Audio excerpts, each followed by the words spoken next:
Que quelqu'un qui a deux enfants peut pas être misogyne. J'ai pas de commentaire à apporter dessus, c'est vraiment pour vous donner l'ampleur de la chose.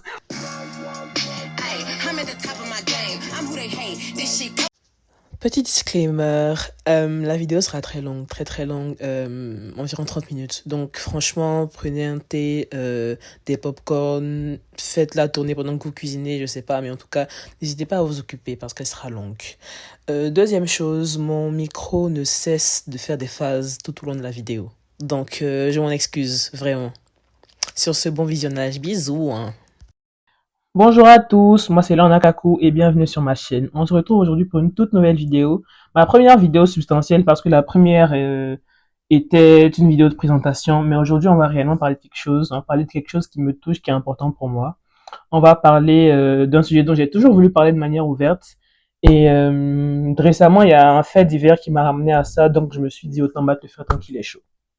Alors le sujet dont on va parler aujourd'hui, c'est la misogynie. Qu'est-ce que c'est? Et qu'est-ce qui m'a ramené à ça? C'est une polémique qu'il y a eu récemment sur Twitter impliquant le rappeur Suspect 95. Je sais pas, pour ceux qui le connaissent pas, c'est un rappeur ivoirien qui est populaire depuis environ 10 ans. Donc il fait ses 10 ans de carrière et voilà, il a une grosse fanbase en Côte d'Ivoire. Et il a fait une sortie où il disait qu'il n'était pas misogyne. Je crois que c'était à la suite de certaines accusations, bien évidemment, où il disait qu'il n'était pas misogyne et qu'il avait ces accusations parce qu'il était l'antagoniste parfait, selon ses dires. Donc voilà ce à quoi les féministes ont répondu avec beaucoup d'indignation. Ensuite, il a renchéri de manière virulente et bon, ça s'est enflammé entre ses fans qui le défendaient et les féministes qui n'en démordaient pas. Donc c'était un peu la guerre des deux côtés et dans cette guerre, je lisais les tweets et je me rendais compte que beaucoup de de ses fans ou d'hommes en fait ne savaient pas de quoi ils parlaient parce que c'était les féministes qui parlaient de l'autre côté, donc elles étaient plutôt à l'aise avec le sujet, mais les autres ne savaient vraiment pas de quoi ils parlaient. J'ai lu beaucoup de folie, donc j'ai lu un tweet où quelqu'un disait que quelqu'un qui a deux enfants peut pas être misogyne. J'ai pas de commentaire à apporter dessus, c'est vraiment pour vous donner l'ampleur de la chose. C'est tellement grave. Donc ça m'a choqué, je me suis dit on peut pas parler d'un problème aussi crucial sans réellement connaître les contours de la chose. Donc j'ai décidé de faire cette vidéo histoire de d'expliquer ce que c'est, de donner les contours, d'expliquer un peu comment ça se manifeste au quotidien, comment ça se manifeste dans notre société africaine, particulièrement chez les Ivoiriens, tant qu'on apprenne réellement ensemble à comprendre ce que c'est, à comprendre les contours du sujet et aussi à apprendre à détecter en fait un propos misogyne ou une atmosphère misogyne. Donc voilà ce qu'on va faire aujourd'hui. Qu'est-ce que la misogynie? La misogynie, selon Google, donc une définition très simple que Google ou Wikipédia va vous donner, c'est un mépris affiché, une haine manifeste ou un sentiment de d'hostilité qui est manifesté envers les femmes. Donc l'étymologie du mot, ça vient du grec ancien misos qui signifie haine et gyné qui signifie femme. Donc avec une définition aussi simple, on pourrait avoir une réflexion simpliste comme voilà, c'est détester les femmes, je ne déteste pas les femmes, j'ai des amis femmes, donc je suis pas misogyne. C'est pas si simple que ça.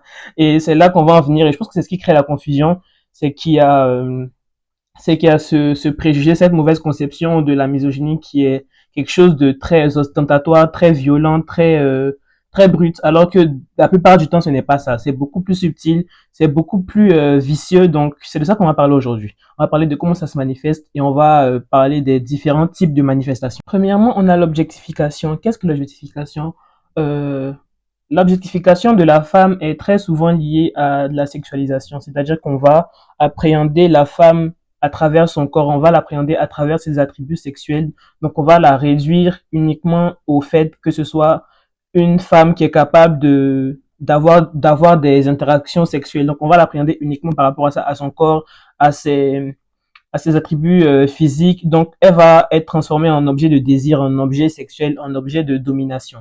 Donc, ce phénomène est visible de plusieurs manières, dans plusieurs domaines.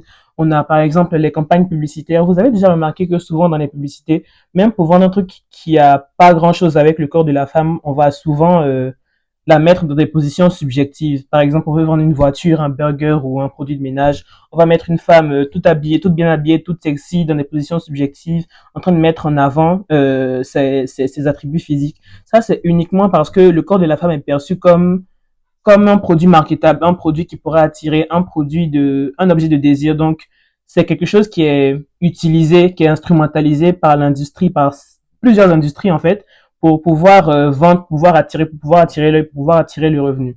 Donc, un premier type de sexualisation, d'objectification.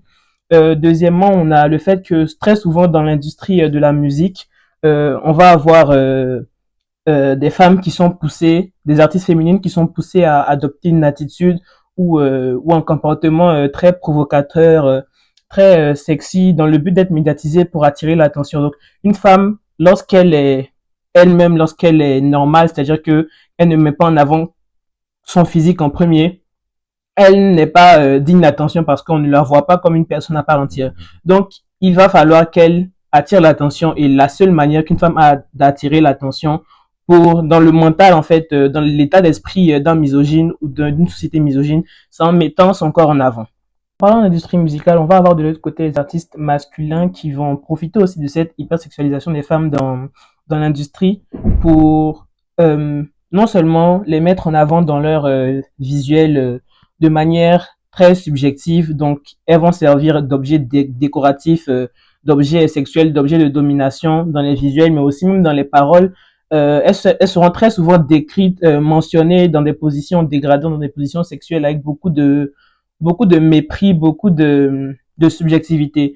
Donc c'est vraiment une industrie qui est trempée, qui vraiment contribue beaucoup à véhiculer certains messages tels que euh, tels que l'objectification de la femme, l'hypersexualisation et tout ce qui accompagne en fait cette dynamique de réduction de la femme à juste un objet sexuel, un objet de désir. Ensuite, on a la décrédibilisation. La décrédibilisation, c'est le fait qu'une femme sera constamment remise en question sur ses compétences, sur ses aptitudes, sur ce qu'elle peut produire, sur ce qu'elle peut dire. Mais vraiment, genre l'intégralité de ce qu'elle fait sera remise en question parce que c'est une femme. Donc, on voit cela beaucoup dans le milieu professionnel ou dans des milieux où chacun doit défendre un point, chacun doit prouver une certaine compétence. Par exemple, lors d'une réunion où une femme va parler fort, elle va être plutôt assertive, elle va s'affirmer, elle risque d'être vue comme hystérique, comme émotionnelle. Si elle y met trop de passion, elle sera vue comme névrosée. Donc, c'est vraiment des adjectifs qui sont attribué presque uniquement aux femmes parce que vous avez déjà vu quelqu'un dire qu'un homme est hystérique ou dire qu'un homme est trop émotionnel juste parce qu'il parle, ça n'existe pas. C'est vrai que c'est des adjectifs qui sont uniquement attribués aux femmes parce que c'est c'est pas normal, c'est perçu comme pas normal qu'une femme soit très assertive, qu'elle parle fort et qu'elle dise haut ce qu'elle pense. Et donc, ça va vraiment à l'opposé de ce qu'on veut lui inculquer, ça va à l'opposé de ce qu'on veut lui imposer comme caractéristique. On veut une femme soit douce, qu'elle soit docile, qu'elle soit silencieuse, qu'elle caresse tout le temps les gens dans le sens du poil. Et donc, quand elle ne fait pas ça, automatiquement, le jugement va être en sa défaveur. Et donc, on peut voir cela dans le milieu professionnel, même dans les débats sur les réseaux sociaux, même dans les débats entre amis. C'est-à-dire que tu discutes avec un ami, tu donnes un argument, il donne un argument, il va dire que tu es émotionnel, que tu mets trop les émotions, alors que si ça se trouve, vos arguments sont tout aussi factuels, en fait, des deux côtés. Mais vu que tu es une femme et que tu parles fort et que peut-être que dans ton maniérisme ou dans ta manière de parler, tu y mets de la passion, ils vont dire que tu es émotionnel. Donc, tout ce que tu vas dire, dans le fond, va passer à la trappe. Ou, une autre manière de décrédibiliser une femme, c'est lorsqu'une femme a une promotion, sous-entendre qu'elle a eu cette promotion ou bien qu'elle a eu un certain poste à responsabilité parce qu'elle a offert certaines faveurs ou qu'elle a bénéficié d'un certain piston, alors que c'est quasiment impossible. C'est très très rare qu'un homme ait des allégations pareilles. Un homme qui a une promotion, c'est normal, il est compétent, il est forcément compétent. Mais pour une femme, c'est pas concevable parce que si elle arrive à gravir les échelons, elle n'a pas assez de substance pour avoir la compétence pour gravir les échelons. Donc c'est forcément des services sexuels qui lui ont permis d'arriver là où elle en est. Aussi, on a le phénomène du mansplaining. Qu'est-ce que le mansplaining? C'est un homme qui va penser qu'il est forcément plus compétent qu'une femme juste parce qu'il est un homme. Et ce, peu importe la compétence de la personne en face, de la femme en face, en l'occurrence. Par exemple, c'est un homme qui va expliquer qu'est-ce qu'un cancer à une oncologue, par exemple. Ou un homme qui va expliquer qu'est-ce que le foot, qui va expliquer les règles basiques du foot à une femme qui vient à peine de lui dire qu'elle est fan de foot depuis qu'elle est née ou bien depuis 20 ans. Donc, il va complètement assumer que c'est une femme, elle en sait forcément moins que lui. Donc, il va lui mettre à lui surexpliquer certains concepts pour elle sont sûrement basiques, mais il assume déjà que par sa supériorité intellectuelle d'homme, elle en sait forcément moins. Ensuite, on a l'infantilisation de la femme qui est aussi tout aussi constante en fait, c'est vouloir attribuer à la femme des caractéristiques qui sont propres à celles d'un enfant. Euh, la docilité, la soumission, vouloir qu'une femme parle peu, qu'elle obéisse aux autres. Donc on a aussi le refus de se lancer dans une démarche de négociation professionnelle parce que voilà, une femme sera peut-être moins apte à comprendre certains concepts, elle va manquer de fermeté, elle va manquer de dureté. Je ne dis plutôt qu'une femme qui est dure, qui est assertive, peut être vue comme hystérique, émotionnelle, névrosée, voire trop dure, mais à l'inverse, une femme qui est plus douce sera automatiquement sous-estimée. On va sous-estimer sa capacité à être ferme, on va sous-estimer sa capacité à comprendre certaines choses et à mener certaines actions qui nécessitent beaucoup de fermeté. Donc l'idée que les femmes ne savent pas faire leur choix d'elles-mêmes et qu'elles ont besoin d'un homme dans leur vie pour les guider, pour prendre des décisions pour elles. L'idée que par exemple l'homme est le chef de la famille, qu'il est là pour guider, pour, comment dire, pour prendre des décisions pour toute la famille, y compris la femme, parce que bien évidemment, elle est sous le parapluie de l'homme, donc elle n'est pas apte à prendre ses décisions et à vivre sa vie en fait selon ses propres. Donc on a aussi le refus, on a aussi les injonctions à la féminité comme manifestation de la misogynie. Une femme va constamment tout le long de sa vie subir une pression constante pour qu'elle se conforme aux normes de la société, dans son style de vie, dans son comportement, dans ses choix professionnels, dans son apparence. Par exemple, on va dire qu'une femme doit être ambitieuse, qu'elle va devoir chercher à subvenir à ses besoins, mais pas trop. Il faut qu'elle trouve un homme qui gagne un peu plus qu'elle. Si elle gagne un peu trop, il ne faut pas que son homme se sente menacé. Un autre type d'injonction, ce sont les injonctions sur l'apparence. Comment une femme va se présenter. Si elle se présente de manière trop sobre, elle se maquille pas, elle s'habille de manière très modeste, elle est assez effacée. Ce n'est pas bon, elle ne veut pas attirer l'attention des hommes. Au contraire, si elle s'habille, si son style vestimentaire est jugé trop sexy, elle sera jugée d'aguicheuse, de provocatrice, de femme de mœurs légères. Donc, faut absolument s'inscrire dans un juste milieu. Faut avoir la dose parfaite d'ambition, faut avoir la dose parfaite de féminité, de coquetterie, pour pouvoir être acceptable, pour ne pas que sa féminité et sa moralité soient remises en cause constamment. On a bien évidemment, comme bon africain, les critiques liées à la maternité. Est-ce qu'une femme est une personne à part entière? Est-ce qu'une femme est une femme complète à partir d'un certain âge si elle n'a pas d'enfant? On va questionner ses choix. Si elle ne veut pas d'enfant, elle est peut-être égoïste. Elle a privilégié sa carrière. C'est pas une bonne femme. Quoi d'autre? Une femme aussi sera jugée de manière plus sévère dans sa parentalité. C'est vrai qu'une femme qui travaille et qui n'a pas beaucoup de temps à passer avec ses enfants dans la journée sera très souvent jugée comme une mauvaise mère, pas une mère qui n'est pas assez présente. À l'inverse, un homme qui est dans la même situation, qui travaille et qui n'a pas beaucoup de temps à consacrer à ses enfants, c'est juste un père.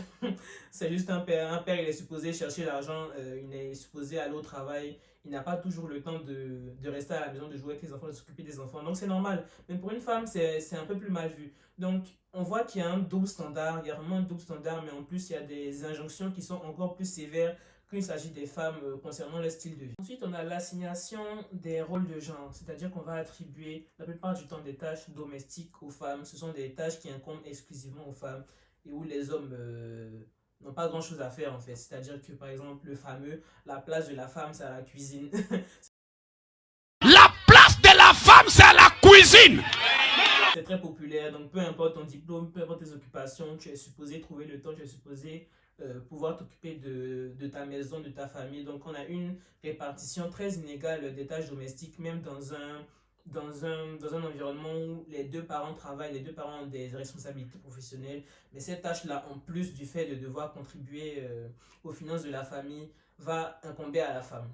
Le recours presque constant aux stéréotypes, c'est-à-dire que dans certaines situations, on va automatiquement mettre une femme dans une case. C'est-à-dire, par exemple, si lors d'un rendez-vous, une femme a certaines attentes financières, c'est-à-dire que voilà, j'attends que tu payes au premier date, tu seras taxée de michetonneuse. Ou au contraire, si tu demandes rien et que tu as un train de vie assez élevé par toi-même, tu seras soupçonné de vendre tes services sexuels. ou encore, comme je l'ai dit plus haut, si tu parles fort, si tu es assez passionné, tu t'affirmes, tu es assez assertif dans ce que tu dis, tu peux être taxé d'hystérique. Donc, à chaque fois, à chaque écart, à chaque fois qu'une femme s'éloigne en fait des standards ou des caractéristiques qu'on veut qu'elle incarne, il y a un stéréotype dans lequel elle doit rentrer absolument. Donc, on a aussi les suspicions systématiques. Donc, une femme va avoir un accomplissement, elle va être dans un milieu majoritairement masculin, elle va avoir une promotion, elle va faire quelque chose que la plupart de ses pairs n'ont pas pu faire. On va automatiquement assumer qu'il y a un homme derrière qui l'a aidé, elle a accordé certaines faveurs à un homme qui l'a aidé, elle a eu avant sa vie sexuelle. Donc vraiment, on revient constamment à la chosification, au fait de sous-estimer la capacité mentale d'une femme à faire certaines choses, à faire des choses qu'un homme peut faire, voire à surpasser un homme. Enfin, on a le complexe de supériorité que certains hommes peuvent avoir qui va légitimer beaucoup de choses. Et donc, je pense que même c'est le socle de la misogynie et du sexisme. Le sexisme en soi, c'est parti du postulat qu'un homme, par sa condition d'homme, est supérieur en toute chose à une femme. Il est supérieur physiquement, mentalement, intellectuellement, émotionnellement. Il est supérieur en toute chose. Donc, en tant que femme, chose inférieure, ça va légitimer beaucoup d'abus envers une femme. Donc, une femme sera vue comme une cible facile. On peut voir cela avec le cyberharcèlement que les femmes vont subir. C'est-à-dire que on pense par ricochet que vu que cette femme est inférieure, on est moins susceptible de subir des conséquences si on s'en prend à une femme. Donc, les femmes sont beaucoup plus susceptibles d'être harcelées en ligne, de subir du cyberharcèlement. On peut même aller jusqu'à justifier certains abus qu'on peut subir dans la rue, le fait d'être sifflé, d'être appelé par des onomatopées, le fait qu'un homme qui nous aborde pense que qu'on lui doit cette attention-là qu'il nous réclame, c'est parce qu'il nous conçoit comme inférieur, comme une propriété en fait, parce que voilà, on n'est pas il nous conçoit pas comme des humains à part entière, donc il va nous réclamer cette attention-là parce qu'on n'a pas le droit de faire nos propres choix, de vouloir consacrer de l'attention à une personne euh, sur la base de nos propres décisions. Donc voilà, ça va justifier pas mal d'abus, d'agressions, d'humiliation qu'on peut subir en fait dans la rue. Donc comme vous avez dû le comprendre, la misogynie ce n'est pas uniquement s'en prendre violemment aux femmes, ce n'est pas uniquement frapper une femme, agresser une femme, insulter les femmes constamment, mais c'est tout un éventail d'actions qui contribuent à ensemble faire de la société un endroit hostile pour les femmes. C'est tout un spectre. Donc c'est vraiment important de comprendre cela, histoire de savoir cibler le problème et de comprendre qu'à la fin de la journée, même la plus petite action qui s'inscrit dans ce concept-là peut avoir des conséquences. Et malheureusement, j'ai encore l'impression que la misogynie a de beaux jours devant elle en Afrique pour plusieurs raisons. Premièrement, le fait qu'on se veut très conservateur. On est encore très attaché au rôle de genre assez rigide et même à certaines traditions encore plus dangereuses. Certes, des évolutions, mais dans beaucoup de cultures et hors des villes, les gens sont encore attachés à des traditions vraiment très rigides et souvent encore plus dangereuses comme le mariage forcé, les mutilations génitales et la stigmatisation des femmes célibataires. Donc on est encore attaché au rôle de genre comme c'est à la femme de s'occuper de la maison, de cuisiner et c'est à l'homme de ramener les ressources financières. Et on a aussi les religions qui vont conférer un caractère divin à ces injonctions-là qui sont faites aux femmes. Le fait qu'une femme doit être soumise, qu'elle doit s'occuper de sa famille et que voilà, c'est Dieu qui a voulu qu'une femme soit faite ainsi et que c'est Dieu qui a voulu que l'homme soit le chef de la famille. Et aussi, on a le fait qu'il y ait une pression sociale constante, notamment le slut shaming, qui est le fait de blâmer ou de juger une femme par rapport à sa vie sexuelle ou à ses relations. Donc cette réalité, ce phénomène est très très présent en Afrique. Il y a juste à aller dans les commentaires Facebook d'une femme qui porte une tenue un peu sexy ou bien qui dit des choses qui sont un peu osées ou qui n'ont pas forcément dans le canevas qu'on a prévu pour une femme pour voir ces commentaires-là affluer en fait. Et on a aussi le fait que tout ce climat-là a fini par pénétrer en fait dans les esprits des femmes et donc, on se retrouve aussi avec des femmes qui ont non seulement accepté ces dictats-là, mais aussi qui vont se charger de les véhiculer, de les faire perdurer dans le temps. Elles vont les enseigner aux femmes autour d'elles, aux filles euh, plus jeunes qu'elles, à leurs filles, à leurs nièces, aux femmes de leur famille, et vont exercer une pression plus constante parce que ce sont elles qui sont au devant en fait dans l'éducation. C'est rarement des hommes qui vont constamment exercer une pression aux femmes. C'est-à-dire que dans les rapports directs, c'est une femme qui sera plus présente dans l'éducation d'une autre femme. Donc, c'est elle qui va exercer cette pression-là pour que celle-ci se conforme obligatoirement aux règles qui sont établies, en fait, pour les femmes dans la société. Et c'est encore plus dangereux parce que, en plus d'être victimes, elles deviennent aussi des bourreaux et des bourreaux encore plus efficaces. Donc, il y a toutes ces raisons qui créent un climat dans lequel la misogynie est bien installée et je doute qu'on s'en débarrasse aussitôt.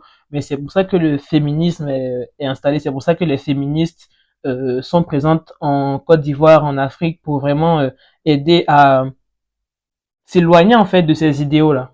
Dans cette vidéo, j'aimerais aussi parler du rap parce que je pense que pour revenir à la polémique avec Suspect 95, euh, en apprenant à connaître le rap, je pense qu'on peut dire qu'un rappeur est misogyne par défaut, sans trop se tromper, sans trop prendre de risques.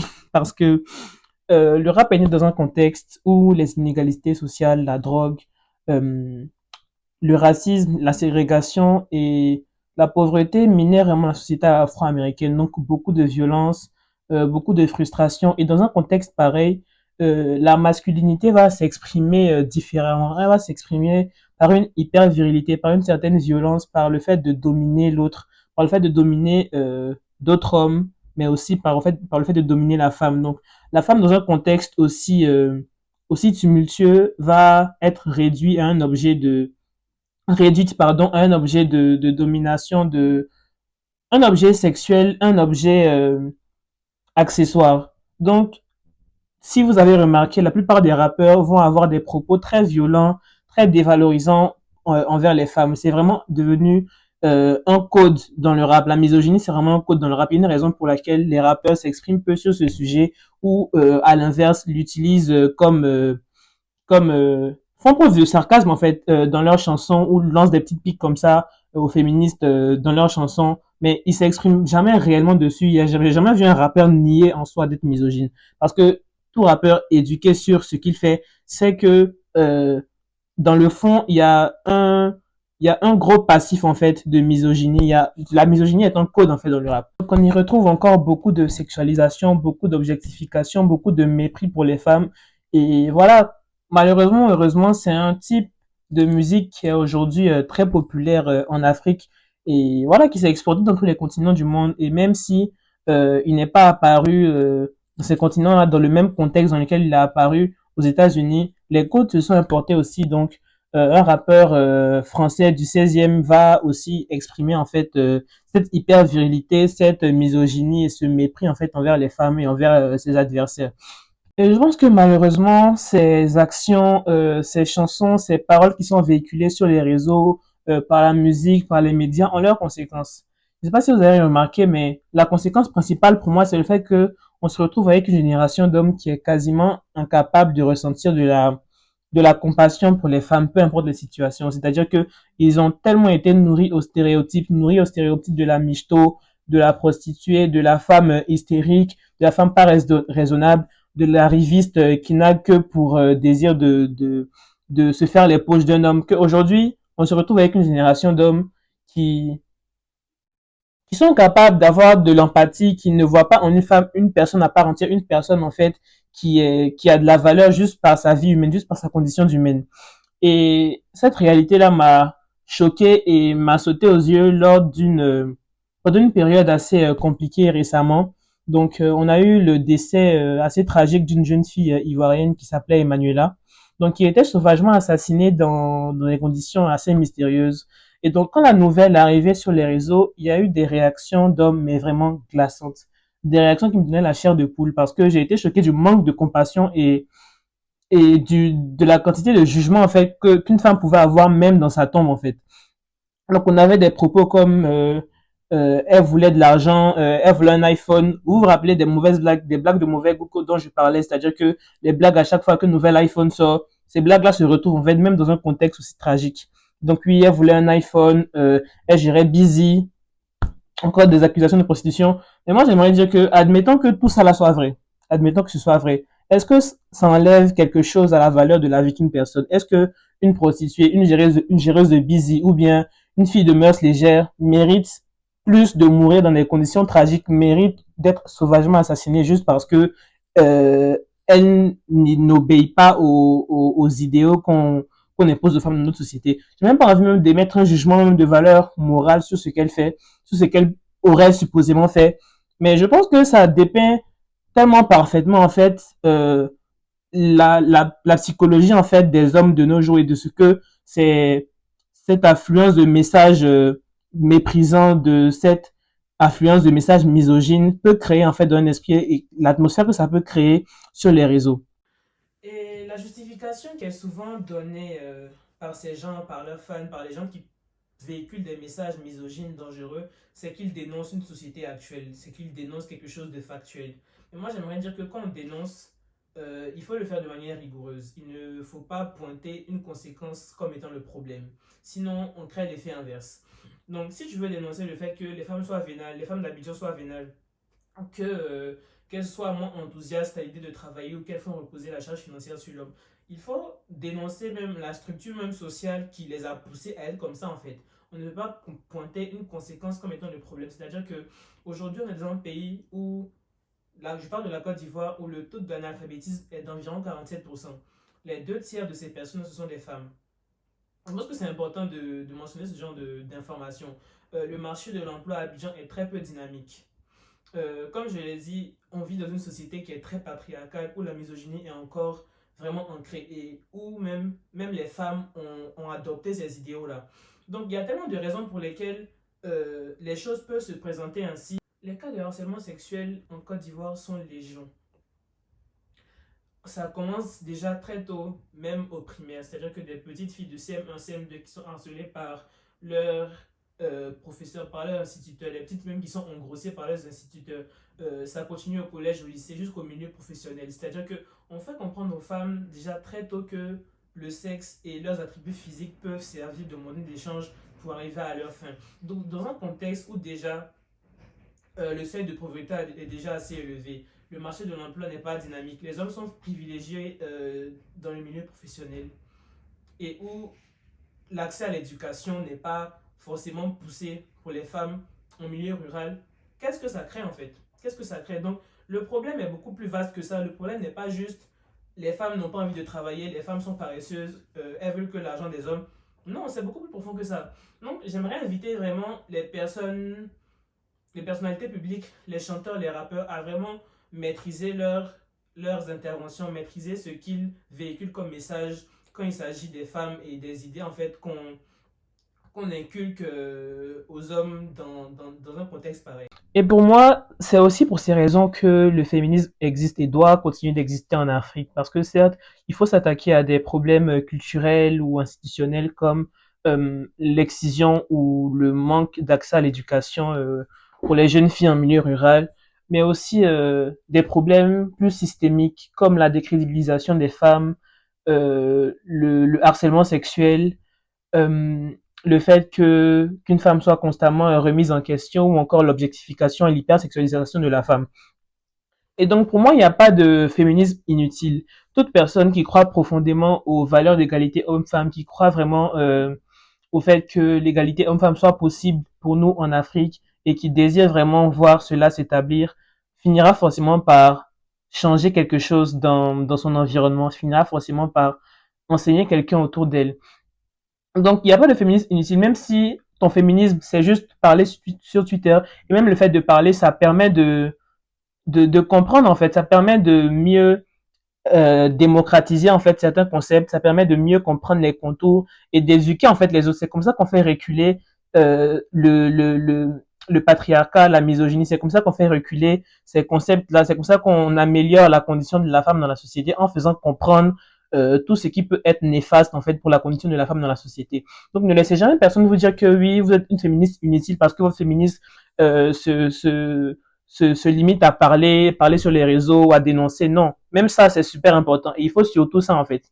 Donc autant j'aimerais donner un mot d'encouragement pour les féministes pardon, très actives qui mènent des actions vraiment dans les profondeurs du pays, qui se déplacent, qui empêchent certains mariages forcés, qui vraiment facilitent l'accès à l'éducation pour les femmes. J'aimerais vraiment les remercier. Mais aussi, j'aimerais donner aussi un big up à toutes celles qui sur les réseaux parlent, en fait, qui dénoncent, qui s'expriment, qui vraiment n'hésite pas à enseigner et à expliquer en quoi certaines actions peuvent être néfastes pour les conditions de la femme. Et c'est aussi pour ça que je fais cette vidéo. J'aimerais vraiment que certains concepts comme la misogynie, le sexisme, le harcèlement sexuel, l'objectification soient vraiment vulgariser, que tout le monde sache ce que c'est, que tout le monde sache les cibler, parce qu'un problème qui est ciblé est à moitié résolu pour moi. Donc une fois qu'on sait ce que c'est, on pourra ensemble mener des actions pour limiter en fait ces actions, pour limiter ces discours dangereux qui sont diffusés en masse sur les réseaux aujourd'hui, et pour ensemble faire de notre société un environnement safe, un environnement agréable pour les femmes. Comme je l'ai dit, il faut vraiment mettre un frein à cette radicalisation, cette incélisation en fait des hommes en Côte d'Ivoire, et pour pouvoir en fait redonner en fait aux femmes cette condition, ce statut d'humain à part entière qui fait qu'on ne vit pas uniquement à travers les stéréotypes, qu'on n'est pas appréhendé uniquement à travers les stéréotypes en tant que personne à part entière, avec une histoire, avec des conditions de vie, avec un parcours en fait qui justifie ou bien qui explique en fait certaines actions. Et donc aussi parce que on évolue et donc il faut évoluer avec le monde. Aujourd'hui, il y a de moins en moins de femmes qui désirent se conformer à ces idéaux-là qu'on veut imposer, qu'on a toujours imposé à la femme. Il y a de moins en moins de femmes. Donc, le fait de démocratiser en fait ces concepts-là et de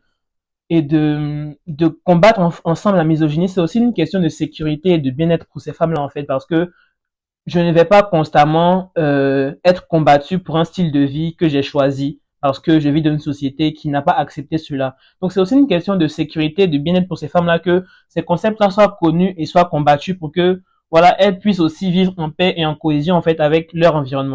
Donc voilà, on arrive à la fin de la vidéo. Si vous avez à l'esprit des cas de misogynie ou des idées que vous souhaitez aussi combattre, euh, que je n'ai pas cité dans ma vidéo, sentez-vous libre d'en parler dans les commentaires. On est là pour ça, on est là pour discuter.